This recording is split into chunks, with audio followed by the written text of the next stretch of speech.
Le juste et préalable dédommagement est un principe cardinal en matière d'expropriation. Un message signé Amnesty International Bénin. Chères autorités à divers niveaux, priez veiller au grain en vue de l'équité et du bien-être des populations, toutes couches socio-professionnelles confondues. C'est une question de protection sociale.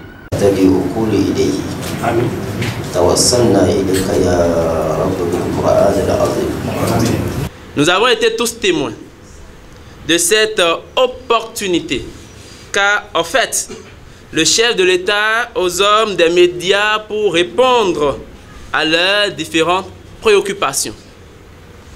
Ce fut un grand moment de télé qui a eu l'intérêt pour nos citoyens du Bénin et du monde entier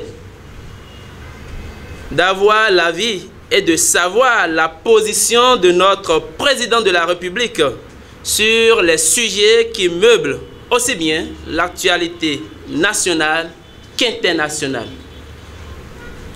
Abordant l'actualité internationale d'une part, nous avons pu noter combien le chef de l'État est fortement préoccupé par la situation au Niger, au Mali et au Burkina Faso. Nous avons été soulagés de savoir qu'il œuvre inlassablement par un plaidoyer auprès de ses pairs pour la levée des sanctions afin que les populations des pays affectés par les dites sanctions puissent retrouver la paix, la quiétude et que puisse prospérer la cohésion et la fraternité entre ces populations dont la sauvegarde des intérêts doit primer sur toute autre considération.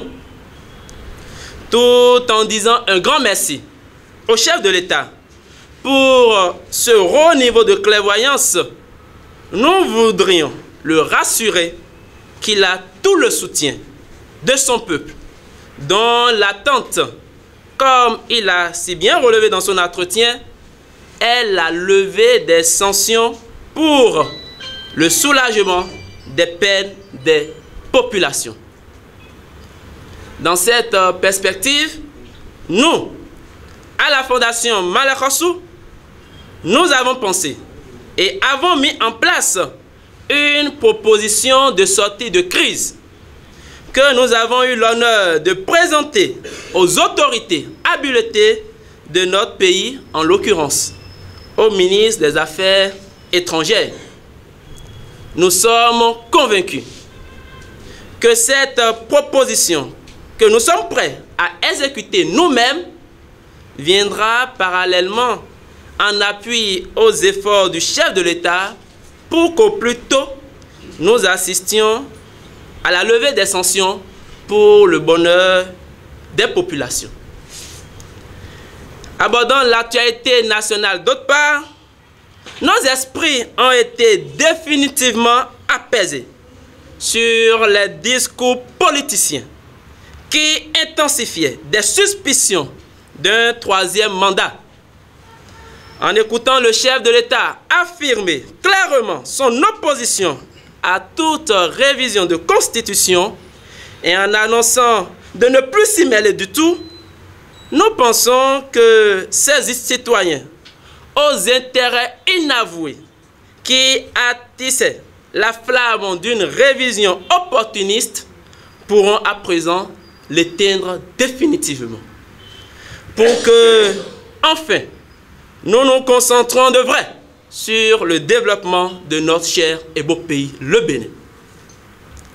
Aussi, voudrions-nous inviter les acteurs politiques de notre pays à mettre l'intérêt du pays au-dessus de leur intérêt personnel et parfois égoïste.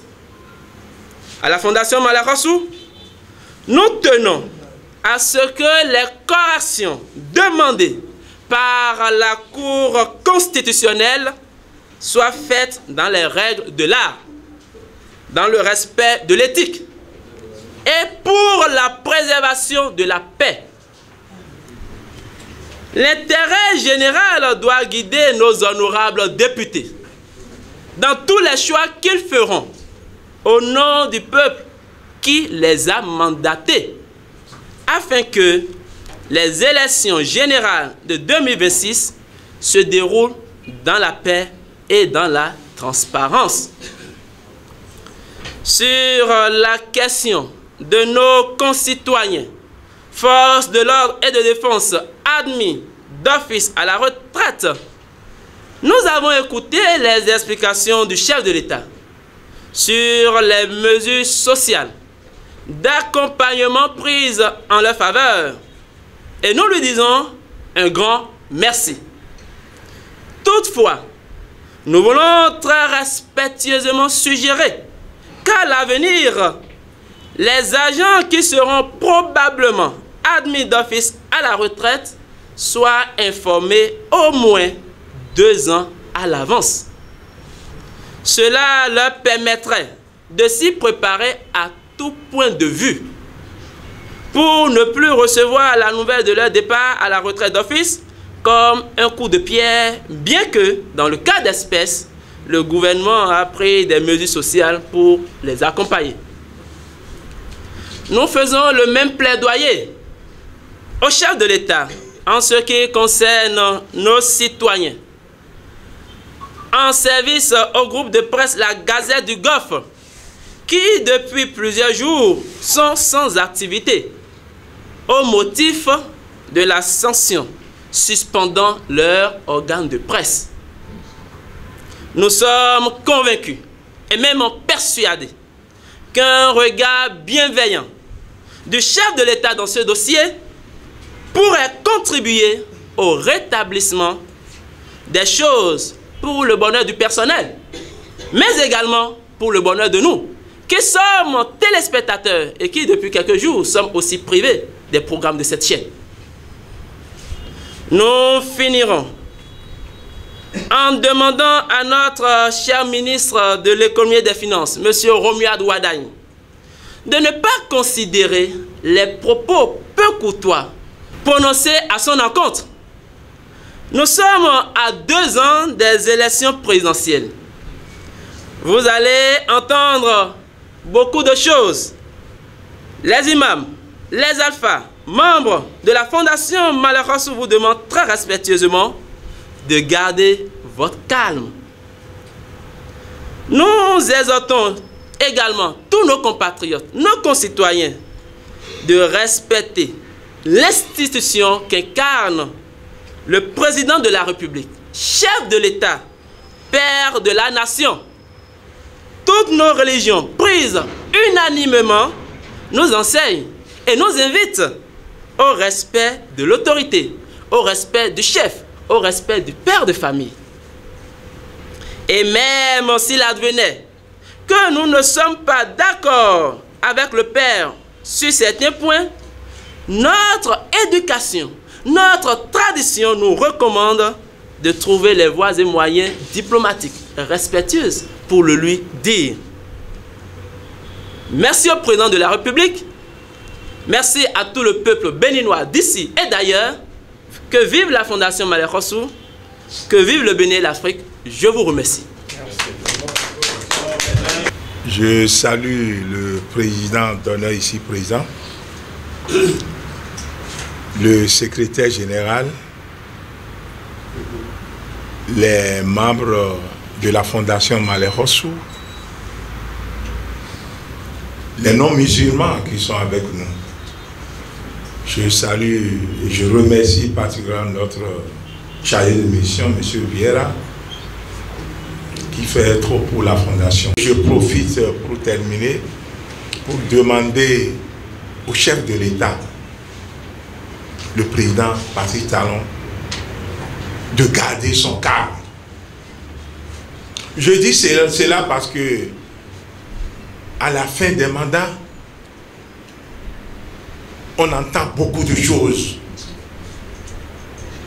Et c'est à lui de fermer les oreilles. Il y aura trop de sabotage. À une occasion, moi je n'ai pas l'habitude de le rencontrer. Mais à une occasion de cérémonie, j'ai essayé de le rencontrer pour lui demander, Monsieur le Président de la République, vous venez de faire bientôt 7 ans et demi, et d'ici 2 ans et demi, vous allez laisser ce pays. Est-ce que vous tenez nécessairement à partir ou bien vous allez continuer? Vous savez ce que le président m'a dit? Il m'a dit, mon grand frère, je parle devant les caméras, mon grand frère, ce que Dieu m'a fait, je ne peux pas être ingrat contre lui. J'ai dit, Monsieur le Président, comment? Il me dit, j'ai demandé un mandat de 7 ans, unique. Et Dieu est en train de me donner 10 ans. J'ai demandé 7 ans. Vos collègues députés ont refusé. Et je vais comme ça vers les 10 ans. Et je vais dire, Dieu, je vais encore. Que lui ne veut pas être ingrat envers le Créateur.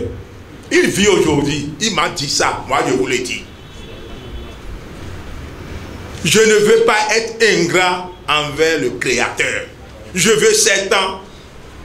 On veut me donner 10 ans.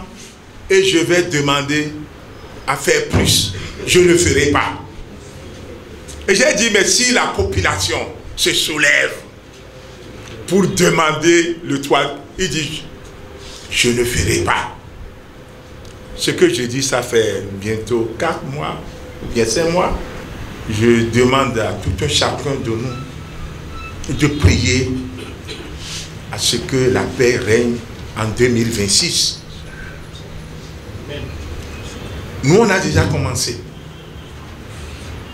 Les imams, membres de la fondation, ont déjà commencé à prier. Parce que s'il n'y a pas la paix, qui peut circuler? Personne. Assalamu alaikum. Le juste et préalable dédommagement est un principe cardinal en matière d'expropriation. Un message signé Amnesty International Bénin. Chères autorités à divers niveaux, priez veiller au grain en vue de l'équité et du bien-être des populations, toutes couches socio-professionnelles confondues. C'est une question de protection sociale.